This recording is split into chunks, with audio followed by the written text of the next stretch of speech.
बेरोजगारी की परिभाषा हर देश में अलग अलग होती है। जैसे अमेरिका में यदि किसी व्यक्ति को उसकी योग्यता क्वालिफिकेशन के हिसाब से नौकरी नहीं मिलती है तो उसे बेरोजगार माना जाता है। भारत में बेरोजगार उस व्यक्ति को कहा जाता है जो काम तो करना चाहता है लेकिन उसे काम नहीं मिल पा रहा है। बेरोजगारी एक गंभीर समस्या है। बेरोजगारी किसी भी देश के विकास में प्रमुख बाधाओं में से एक है। तो नमस्कार दोस्तों, स्वागत करते हैं आपका चार्जिंग पॉइंट हिंदी में। दोस्तों, आज के इस वीडियो में हम बात करेंगे अनएम्प्लॉयमेंट बेरोजगारी के बारे में सब कुछ, और साथ में कंपेयर करेंगे कांग्रेस और बीजेपी को अनएम्प्लॉयमेंट के पैरामीटर के थ्रू। तो जुड़े रहिए आप इस वीडियो के साथ। सबसे पहले कंपेयर करते हैं कांग्रेस और बीजेपी को अनएम्प्लॉयमेंट पैरामीटर के थ्रू, फिर उसके बाद कंपेयर करेंगे यूथ अनएम्प्लॉयमेंट के पैरामीटर के थ्रू। और मुझे यकीन है कि फिगर्स देखने के बाद आप सब शॉक्ड जरूर से हो जाएंगे। भारत में अनएम्प्लॉयमेंट रेट को मेजर करने के लिए NSSO national sample survey office, जो कि एक गवर्नमेंटल एजेंसी है, वो सर्वे कराती है। एनएसएसओ हर 5 साल बाद भारत की अनएम्प्लॉयमेंट रेट मेजर करती है।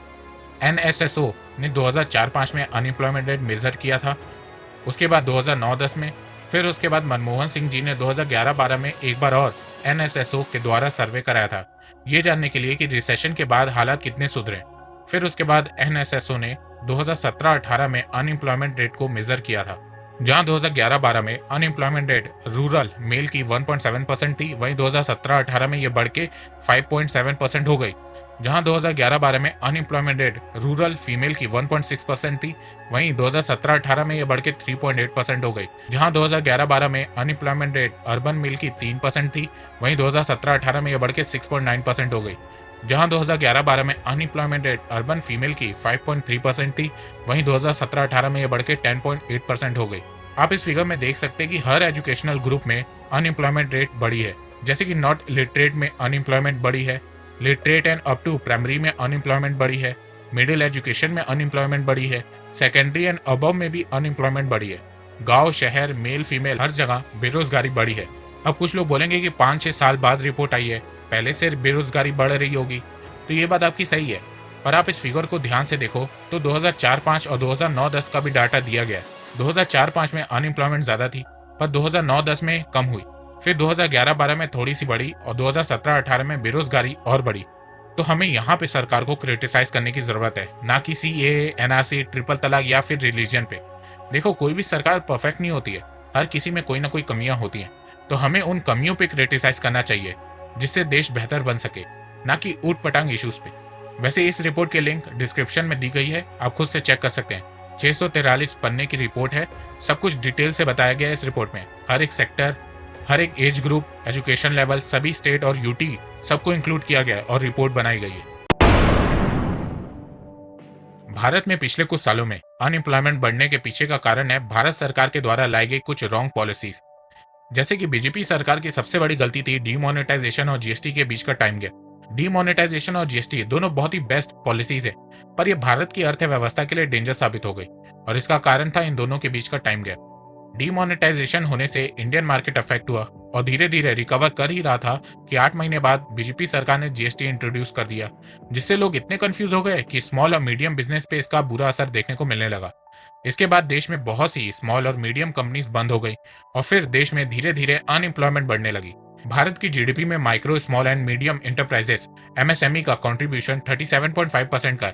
टोटल इंडस्ट्रियल प्रोडक्शन में 45% कंट्रीब्यूशन है, टोटल एक्सपोर्ट में 40% कंट्रीब्यूशन है, मैन्युफैक्चरिंग में 7% कंट्रीब्यूशन है, सर्विस में 30.5% कंट्रीब्यूशन है। तो अगर भारत के एमएसएमई सेक्टर में डाउनफॉल आएगा तो जाहिर सी बात है कि एम्प्लॉयमेंट में भी आपको डाउनफॉल देखने को मिलेगा।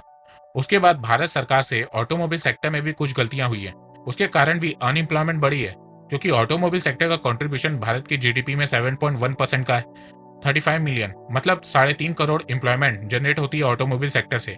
तो अगर ऑटोमोबाइल सेक्टर में डाउनफॉल आएगा तो जाहिर सी बात है कि एम्प्लॉयमेंट में भी आपको डाउनफॉल देखने को मिलेगा। भारत सरकार जैसे तैसे अनएम्प्लॉयमेंट को कम करने में लगी हुई थी कि मनु साल 2020 ने दस्तक दे दी। कोरोना वायरस की वजह से दुनिया भर के देशों ने लॉकडाउन किया, भारत ने भी लॉकडाउन किया, जिससे भारत में अनएम्प्लॉयमेंट रेट और बढ़ गई। Centre for monitoring Indian economy CMIE की रिपोर्ट के मुताबिक कोरोना के कारण भारत में अप्रैल में जून 3 महीने में 1.89 करोड़ लोगों की नौकरियां चली गई थी। सिर्फ यही नहीं, भारत की अनएम्प्लॉयमेंट रेट अप्रैल और मई में 23% पे चली गई थी। पर जैसे जैसे भारत में लॉकडाउन खत्म होने लगा वैसे वैसे भारत की अनएम्प्लॉयमेंट रेट कम होने लगी और जून में भारत की अनएम्प्लॉयमेंट रेट 10.99 लगभग 11% थी। जुलाई में अनएम्प्लॉयमेंट रेट गिर के 7.43% हो गई थी। 20 अगस्त 2020 तक भारत की अनएम्प्लॉयमेंट रेट 8.2% थी। मैंने इस वेबसाइट की लिंक डिस्क्रिप्शन में दी है, जिससे आप डेली भारत की अनएम्प्लॉयमेंट रेट चेक कर सकते हैं। ये डाटा CMIE के द्वारा दिया गया है। अब कंपेयर करते हैं कांग्रेस और बीजेपी को यूथ अनएम्प्लॉयमेंट के पैरामीटर के थ्रू। यूथ अनएम्प्लॉयमेंट के फिगर को देखें तो 1999 से 2019 तक भारत में यूथ अनएम्प्लॉयमेंट बढ़ी है। चाहे वो कांग्रेस का टेन्योर हो या बीजेपी का टेन्योर हो, कोई भी सरकार इसको कंट्रोल नहीं कर पा रही है और ये सोचने वाली बात है। मुझे लगता है कि भारत सरकार को अनएम्प्लॉयमेंट से ज्यादा यूथ अनएम्प्लॉयमेंट पे ध्यान देने की जरूरत है।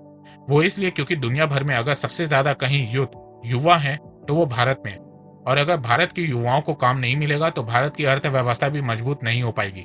बहुत से लोग देश में बढ़ती आबादी को बेरोजगारी के बढ़ने की एक वजह भी मानते हैं। वो क्यों मानते हैं मैं आपको बताता हूँ। मान लो दो देश हैं, एक की आबादी है 1 करोड़ और दूसरे की आबादी है 10 करोड़। दोनों देश में अनएम्प्लॉयमेंट रेट 5% है। तो पहले देश में 5 लाख लोग अनएम्प्लॉयड हुए, वहीं दूसरे देश में 50 लाख लोग। दूसरे देश को पहले देश के मुकाबले 45 लाख लोगों का बोझ ज्यादा उठाना पड़ेगा, जिससे देश में गरीबी भी बढ़ेगी।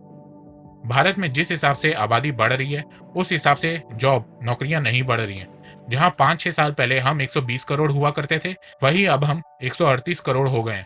यूनाइटेड नेशन ने एक रिपोर्ट निकाली है कि 2024 तक भारत चाइना को पॉपुलेशन में बीट कर देगा। तो आने वाले टाइम में अगर अनएम्प्लॉयमेंट बढ़ी तो उसका एक रीजन पॉपुलेशन राइजिंग भी होगा। तो यहाँ पे भारत सरकार को एक पॉपुलेशन कंट्रोल बिल लाने की जरूरत है। साथ में और क्या क्या करने की जरूरत है बेरोजगारी को कम करने के लिए, वो भी मैं आपको बताता हूँ। सबसे पहले भारत सरकार को एजुकेशन सिस्टम को ठीक करना होगा।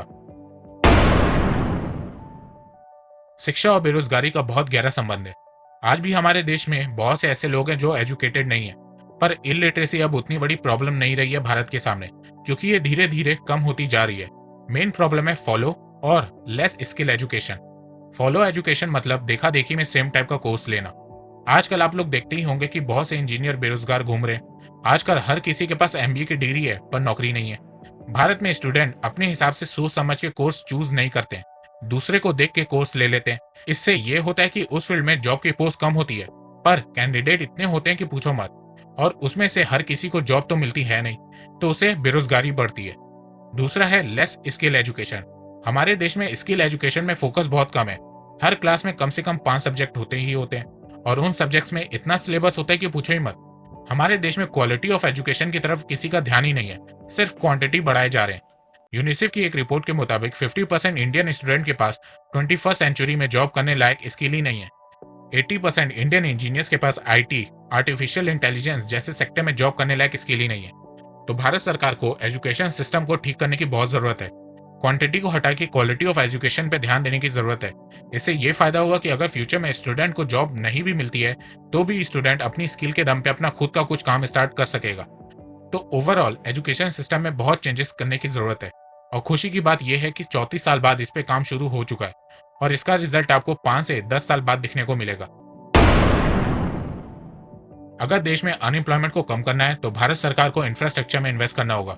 इंफ्रास्ट्रक्चर में इन्वेस्ट करने से देश में बहुत सी इंप्लॉयमेंट जनरेट होती है, लोगों को नौकरियां मिलती हैं, स्मॉल और मीडियम बिजनेस को भी फायदा पहुंचता है, साथ में देश की डेवलपमेंट भी होती है।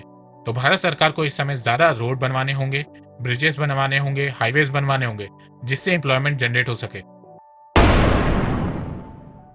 नोटबंदी और GST के आने के बाद से देश में अगर सबसे ज्यादा नुकसान पहुंचा है तो वो स्मॉल और मीडियम स्केल बिजनेसेस को पहुंचा है।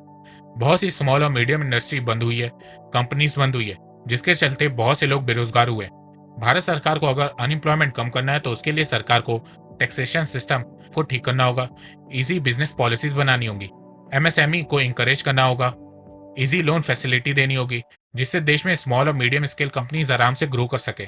इसके अलावा भारत सरकार को मैन्युफैक्चरिंग सेक्टर पर इन्वेस्ट करना होगा, फॉरेन कंपनीज के लिए इजी बिजनेस पॉलिसी बनानी होगी, जिससे देश में इंटरनेशनल कंपनीज इन्वेस्ट कर सके, अपना मैन्युफैक्चरिंग प्लांट बैठा सके। साथ में भारत सरकार को मेक इन इंडिया को और फैलाना होगा। हमारे देश को कृषि प्रधान देश कहा जाता है, पर अगर आज की बात की जाए तो हमारे देश में एग्रीकल्चर सेक्टर कम होता जा रहा है। इसकी वजह सिर्फ मानसून नहीं है, सरकार की पॉलिसीज भी हैं। शुरुआत से ही हमारे देश में किसानों के प्रति सही पॉलिसीज नहीं बनाई गई हैं। जहां दुनिया भर के बड़े देशों ने अपने यहाँ के किसानों को एक स्ट्रॉन्ग इंफ्रास्ट्रक्चर बेस दिया है, प्रॉपर प्राइसिंग पॉलिसी बनाई है, वहीं हमारे देश में सिर्फ किसानों के कर्ज माफी पे पॉलिटिक्स की गई है। लोग समझ ही नहीं पा रहे हैं कि अगर किसानों के कर्ज माफी से प्रॉब्लम सॉल्व होनी होती तो हमारे देश में किसान अभी तक आत्महत्या नहीं कर रहे होते। इन्हीं सब वजहों के कारण किसानों के बच्चे खेती नहीं करना चाहते हैं और वो नौकरी ढूंढने निकल जाते हैं। अब आपको कुछ फिगर दिखाता हूँ। भारत के सेक्टर की बात की जाए तो एग्रीकल्चर सेक्टर 15.4% है, इंडस्ट्री 23% है, सर्विस सेक्टर 61.5% है। अब इन सेक्टर में कितने लेबर फोर्स हैं ये भी देख लीजिए। एग्रीकल्चर में 42.74% है, इंडस्ट्री में 23.79% है, सर्विस सेक्टर में 33.48% है। इसका मतलब भारत में एग्रीकल्चर सेक्टर सबसे कम है, पर सबसे ज्यादा लोग काम एग्रीकल्चर सेक्टर में करते हैं। इसीलिए सरकार को अगर रूरल अनएम्प्लॉयमेंट कम करनी है तो एग्रीकल्चर सेक्टर को बहुत स्ट्रांग करना होगा, इंफ्रास्ट्रक्चर को बहुत मजबूत करना होगा, जिससे हमारे देश के किसान मानसून पर डिपेंड ना हो। साथ में प्रॉपर प्राइसिंग पॉलिसी लाना होगा, जिससे किसानों को उनकी उपज का सही दाम मिले। आज के युवाओं की अपेक्षाएं बढ़ गई हैं। वो अच्छी डिग्री हासिल करने के बाद कम हुनर वाले काम करने को तैयार ही नहीं है। सबको सरकारी नौकरी चाहिए। हर साल ना जाने कितने लोग एसएससी, यूपीएससी, रेलवे की नौकरी के लिए एग्जाम देते हैं। जरा सी पोस्ट होती है पर कैंडिडेट इतने होते हैं कि पूछो ही मत। उनमें से आधे लोगों को पता होता है कि उनका कुछ होने वाला नहीं है, पर फिर भी पर्चे भर देते हैं। पता नहीं आजकल के युवाओं को ऐसा क्यों लगता है कि सरकारी नौकरी ही अच्छा जीवन जीने का एक जरिया है। मतलब 6-7 घंटे काम करना है तो करो या मत करो, सैलरी तो महीने के पहले तारीख को आनी ही है। हाल ऐसा हो गया कि आजकल के युवा प्राइवेट कंपनीज में सेल्स की जॉब नहीं करेंगे, पर सरकारी विभाग में सफाई कर्मचारी के लिए पर्चे भर देंगे। आप लोगों ने देखा ही होगा कि कितने इंजीनियर, एमबीए वाले लोग सफाई विभाग की नौकरी के लिए पर्चे भरते हैं। और ऐसा इसलिए ये लोग करते हैं क्योंकि इन्हें पता होता है कि प्राइवेट कंपनी में काम करना होता है, पर सरकारी विभाग में ये लोग दामाद बनकर जाते हैं। एग्जाम्पल के तौर पर आप एक तरफ भारत के सरकारी बैंकों को देखिए और दूसरी तरफ देश के प्राइवेट बैंकों को देखिए। जमीन आसमान का फर्क देखने को मिलेगा। दोनों जगह हमारे देश के युवा ही हैं। ऐसा नहीं है कि सरकारी बैंक में भारतीय हैं और प्राइवेट बैंक में जापान से लोग आ रहे हैं काम करने के लिए। जहां सरकारी बैंकों को मर्ज किया जा रहा है लॉस से बचाने के लिए, वहीं दूसरी तरफ प्राइवेट बैंक्स ब्रांच पे ब्रांच खोले जा रहे हैं। यही हाल गवर्नमेंट के हर डिपार्टमेंट का है। इसी कारण ज्यादा पोस्ट ऐड नहीं हो पाती है गवर्नमेंट सेक्टर में, क्योंकि ज्यादातर लोग काम ही नहीं करना चाहते हैं और फिर यही लोग सारा ब्लेम सरकार पे डाल देते हैं। ये लोग यही कहते हैं कि सरकार की गलती है, खाली पोस्ट पड़ी है फिर भी नहीं भर रहे हैं। अरे जब डिपार्टमेंट लॉस में होगा तो और लोगों को ऐड करके लॉस झेले। वाह, 1 महीने की सैलरी काट लो इन सब की तो धरने पे बैठ जाएंगे ये लोग। तो हमारे देश के युवाओं को यहाँ माइंडसेट बदलने की बहुत जरूरत है, क्योंकि सरकारी नौकरियां उतनी है नहीं जितनी हमारे देश की आबादी है। तो इसके भरोसे बैठने से अच्छा है कि कुछ काम ही कर लें। भारत के युवाओं को सेल्फ एम्प्लॉयड की तरफ ज्यादा फोकस करने की जरूरत है, जिससे अपने हिसाब से काम भी कर सकें और साथ में और एम्प्लॉयमेंट भी जनरेट कर सकें। तो अनएम्प्लॉयमेंट को कम करने के लिए सरकार को बहुत काम करने की जरूरत है। उसके साथ साथ हमें भी सरकार का साथ देने की जरूरत है, तभी ये प्रॉब्लम सॉल्व हो पाएगी। अगर वीडियो के दौरान आपकी फीलिंग्स हर्ट हुई हैं तो मैं माफी मांगता हूँ। मेरा मोटिव किसी की फीलिंग्स को हर्ट करना नहीं था, सिर्फ जो आज के टाइम सच है उसे बताना था। तो दोस्तों, अगर आपको ये मेरी वीडियो पसंद आई है तो आप इस वीडियो को लाइक कीजिए, और अब आप मुझे सपोर्ट भी कर सकते हैं पेट्रियन के थ्रू और यूट्यूब में ज्वाइन बटन के थ्रू। और हाँ, अगर आपको financial market, share market, mutual fund के बारे में जानना है तो मैं आपको 4720 रुपए का कोर्स फ्री में दे सकता हूँ। उसकी लिंक डिस्क्रिप्शन में। एक बात मैं ये कहना चाहता हूँ कि आप जितना मेरी वीडियोस को शेयर करेंगे उतनी ही रीच मेरी बढ़ेगी और उतने ही लोग मेरे से जुड़ेंगे। तो वीडियो को शेयर करना और चैनल को सब्सक्राइब करना बिल्कुल भी मत भूलिएगा। मैं ऐसे ही एजुकेशनल वीडियो लाता रहूंगा आप लोगों के लिए। तो अभी तक के लिए बस इतना ही। धन्यवाद। जय हिंद, जय भारत।